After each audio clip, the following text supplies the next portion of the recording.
ఓం శ్రీ మాత్రే నమః. Hi friends, అందరికీ నమస్తే. మనం ఈరోజు భగింద్రాలకు, అర్షములకు, కడుపులో బల్లలకు వీటికి విరుగుడుగా చెప్పుకున్నాం. అంటే వీటికి మనం అతి తక్కువ షార్ట్ టైంలో తగ్గేసినటువంటి మందును మనం ఈరోజు చూపించుకొని దాన్ని కడుపులో కొంచెం వాడడం కూడా జరుగుతుంది ఈరోజు. అయితే ఇది వేడిగడ్డలకు, శరీరంలో వేడిగడ్డలు ఉన్నవారు కూడా బాగా పనిచేస్తుంది. ఇది వేడిగడ్డలు, మన ముఖం మీద కురుపులు, నల్లటి మచ్చలు, కొన్ని సంవత్సరాల నుంచి భయంకరమైన దురదలు ఉంటాయి. ఊకే గోక్కుంటుంటారు కొందరు. మొత్తం గోకి గోకి చర్మం అంతా నల్లగా అయిపోతుంది. అలాంటి నల్లగా మారిన చర్మం కూడా మామూలు అంటే మృదువుగా తయారవుతుంది. అలాంటి ఎలాంటి చర్మం పైన ఉన్నటువంటి మరకలు కూడా ఏ ఒక్కటి లేకుండా వెళ్ళిపోతుంది. మనిషి రక్తము మొత్తము శుద్ధి అవుతుంది మనిషికి. ఇక భగింద్రం అంటే ఏంటిది అసలు?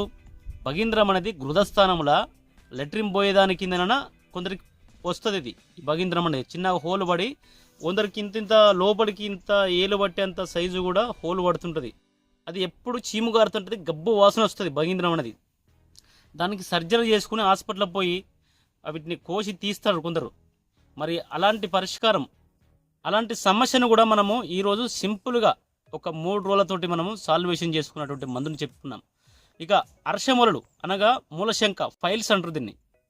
ఇది ఇంటర్నల్గా ఎట్లుంటుంటే ఆ గృహస్థానం అంటే లెట్రిన్ పోయేది కాస్త ఉబ్బుతుంది కొందరికి, ఇంకొందరికి మొలలు లెక్క వస్తుంది, కొందరికి లోపల ఉంటాయి అర్షములలు అంటే అప్పటికి రక్తం పడుతుంటుంది.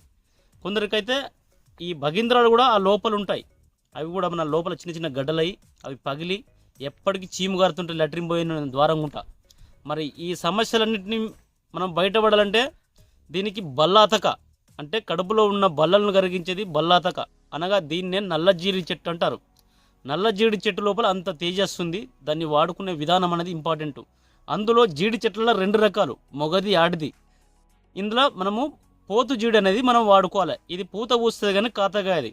అంటే మన తెల్ల జీడులు అనేవి వేరు మళ్ళీ కూడా అంటే జీడి మామిడి అనేది కాదు. ఇక్కడ మనము నల్ల జీడి చెట్టు, ఆ జీడి అనేది జీడి గింజలు కనుక మనం పైన వేస్తే పొక్కుతుంది. మరి ఆ పొక్కేది కాదు మనము ఈరోజు వాడేది. దాని యొక్క మొగ చెట్టు యొక్క చెక్కను మనం ఉపయోగించుకున్నాం. ఆ చెట్టు ఇక్కడనే ఉన్నది. మనము చెట్టు చూసుకొని దాని యొక్క ప్రాసెస్ చూసుకున్నాం. ఇప్పుడు ఆ జీడి చెట్టు అండి, నల్ల జీడి చెట్టు ఒక వృక్షము అంచెలంచెలుగా ఇంత పెరిగింది. చాలా పాత చెట్టు ఇది. కొత్త చెట్టు ఇంత తొందరగా పెరగదు. ఇది సుమారుగా లేటుగా పెరిగే చెట్టు నల్ల జీడి చెట్టు.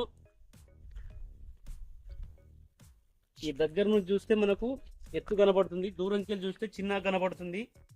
ఈ విధంగా పూత పూస్తాయి కానీ ఒక్క కాయ కూడా ఇది కాయది ఇట్లుంటాయి.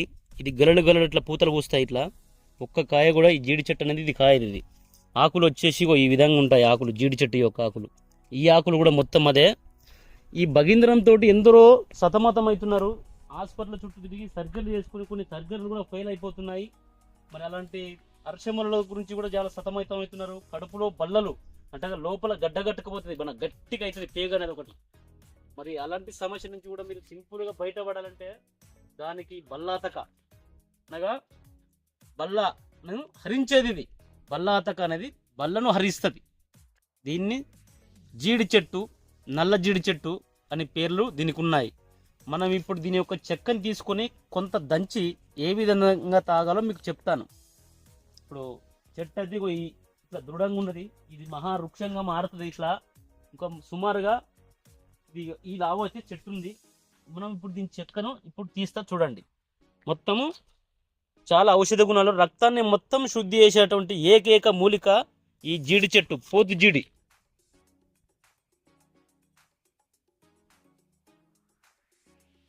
ఈ చెట్టు గొప్పతనం ఏంటంటే ఈ చెక్క మనం తీసుకుంటే దానంతరదే కూడుకొచ్చే స్వభావం ఉన్నది దీనికి, ఈ చెట్టుకు. ఈ విధంగా మనము ఫస్ట్ దీన్ని పైనుంచి సాపు చేసుకోవాలి. మనం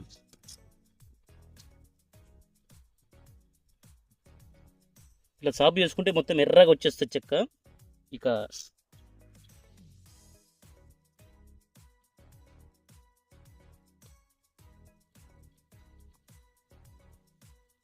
ఇంత చెక్క సరిపోతుంది ఒక్క డోస్ వచ్చేసి. ఇప్పుడు దీన్ని దంచి తాగడం జరుగుతుంది. కొంచెం ఎక్కువ వేసుకున్నా పర్లేదు.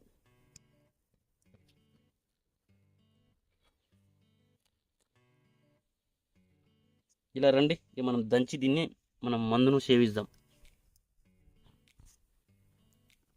ముందు ఒక 7 మిరియాలు ఇందులో వేసుకోవాలి మనం దంచేదల్లా. ఈ రోలు కాకుండా మనకు రాళ్ళ రోళ్ళు ఉంటాయి ఇంటి దగ్గర, వాటిని ఉపయోగించుకోండి మీరు. ఇది మీకు టెస్టింగ్ కోసమే. ఇక్కడ వచ్చేసి ఈ చెక్కని ఈ విధంగా మొత్తం సాఫ్ చేసుకోవాలి. మంచిగా తీసేసుకొని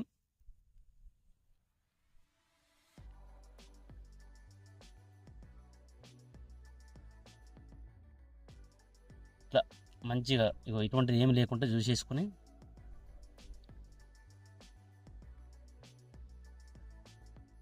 ఇందులో వేసేసుకోవాలి. మనం ఫస్ట్ ఈ మిరియాలు దంచాలి. 7 మిరియాలు కౌంటు. ఇక దీన్ని మనం మందు సేవనలు చేసినప్పుడు, మనం తాగినప్పుడు ఎట్టి పరిస్థితుల్లో ఉప్పు కారం అనేది వాడరాదు. మనం వైట్ అన్నము లేదంటే కందిపప్పును మెత్తగా ఉడకబెట్టుకొని దాన్ని మట్టుకే మనము అన్నములో పోసుకొని తినాలి. ఇలా ఉప్పు కారము అంటూ ఇక మసాలాలు అంటే ఏముండే, మన జీలకర్ర కూడా వాడని అవసరం లేదు. వైట్ రైసు 3 రోజులు, దీన్ని తాగవలసింది కూడా 3 రోజులు, ఎక్కువ ఏం అవసరం లేదు. ఇట్లా చిన్న చిన్నగా ముక్కలు చేసుకోండి. దీన్ని ఇందులో వేసేసుకోండి, చిన్న చిన్న ముక్కలు చేసుకోండి. అయితే పౌడర్ అయితే 8 గ్రాముల 6 గ్రాముల నుంచి 8 గ్రాముల మోతాదు వరకు దీన్ని మనం పచ్చి పాలల్లో కలుపుకొని తాగవచ్చు.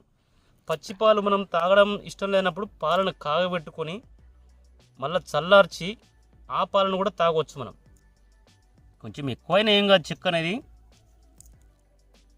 పౌడర్ రూపంలో అయితే ఖచ్చితంగా. ఇప్పుడు దీన్ని మనం మెత్తగా దంచుకోవాలి. దంచి నాటి ఆవు పాలు అవి పొద్దున్నే తీసుకొచ్చాను. ఇట్లా ఈ గుట్టకు వస్తున్నాం దండగార నెలకు. ఈ చెక్క చాలా అమూల్యమైనది. భగీంద్రాలకు ఎందరికో ఇచ్చాము, అందరికి సక్సెస్ అయింది. దీన్ని మనం సేవిస్తూ మన కానుగు చెట్టు యొక్క ఏరు ఉంటుంది, దాన్ని గంధం తీస్తూ కొద్దిగా పత్తిలో దాన్ని పెడుతూ ఆ లోపలికి నెట్టాలి. దీన్ని పత్తి వాటర్ లాగేయాలి. దాన్ని మొత్తం గంధం తీసి దాన్ని ఒక 10 రోజులనే, 10 నుంచి 15 రోజులనే లోపల నుంచి వచ్చి మురిగిపోయింది మొత్తం అంతా, కంపు రోత. అది కూడా లోపల ఉన్న గడ్డలు కూడా మొత్తం కరిగిపోతాయి, కాను ఏరు కనుక మనం ఇట్లా రాకి పెడితే. అయితే దీన్ని వాడడం వల్ల మొత్తం రక్తం అనేది మొత్తం శుద్ధి అయిపోతుంది మనకు. ఇక భగీంద్రాలు అన్నింటి మనకు ఎప్పటికి రాకుండా పోతాయి. ఈ విధంగా దంచేసుకోవాలి మొత్తం. 7 మిరియాలు, ఈ చెక్క, ఇంత చెక్క మొత్తం ఇట్లా కలిసిపోయింది. ఇది ఇప్పుడు మనము పచ్చిది కాబట్టి ఈ విధంగా దంచినాము. పౌడర్ అయితే డైరెక్ట్ పౌడర్ తాగొచ్చు. ఇప్పుడు మనం దీన్ని వడపోసుకొని తాగాలి మనం. ఇవి నాటి ఆవు పాలు ఇందులో కలిపేస్తున్నాను.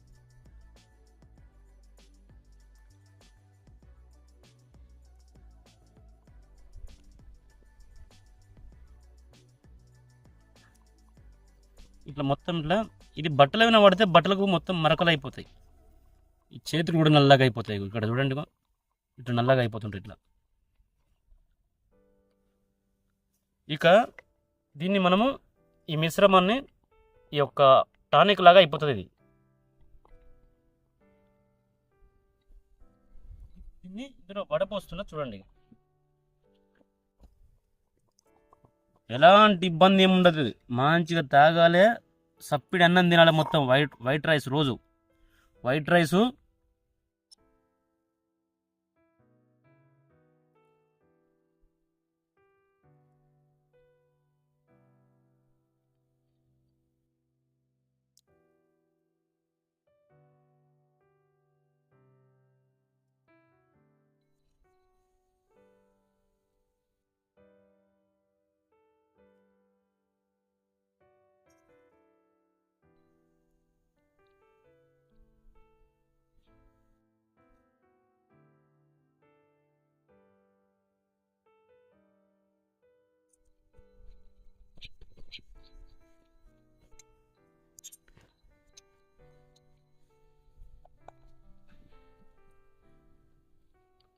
ఇక ఈ విధంగా మనం మిశ్రమాన్ని తయారు చేసుకుని మొత్తం అందులోకి నెట్టేసాలి దీన్ని.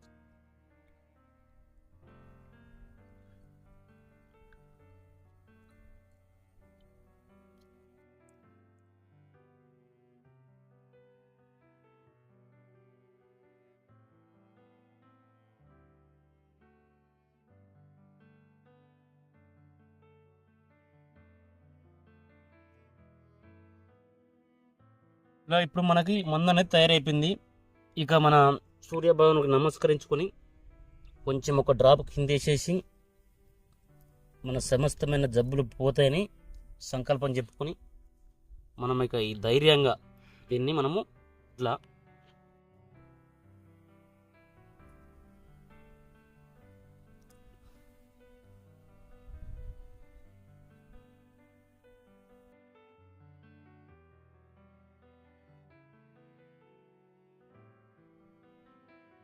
అయిపోయింది. ఇది 3 రోజులు పొద్దున పరిగడపన మాత్రమే దీన్ని తాగాలి. 3 రోజులు తాగుతూ 8 రోజులు మాత్రం ఖచ్చితమైన పత్యం చేస్తేనే మీకు ఈ అనుకున్న రిజల్ట్ వచ్చేస్తుంది. ఈ భగీంద్రాలు కానీ, కడుపులో బల్లలు కానీ, అర్షములు కానీ, అంటే ఫైల్స్, భగీంద్రాలు అంటాను ఫిస్టులా, ఇలాంటి అతి భయంకరమైన జబ్బులు, అక్కడక్కడ వేడి గడ్డలు ఉంటాయి అందరికి. మొత్తం ఎప్పటికీ వేడి గడ్డలు అవ్వకుండా మొత్తం మన పగులుతుంటాయి. ఈ అరికాల పగులుతుంటాయి కొందరికి. ఈ మొత్తం ఈ దురద ఏదైనా మీరు కరెక్ట్ ఒక 3 రోజుల వాడి 8 రోజులు ఈ పద్ధతి ప్రకారం పాటిస్తే 100కు 100% ఇది మా తాతగారు అయినటువంటి గోస్కుల మల్లయ్య గారు చెప్పినటువంటి అనుభవ యోగము. ఇప్పటి వరకు తిరుగులేదు.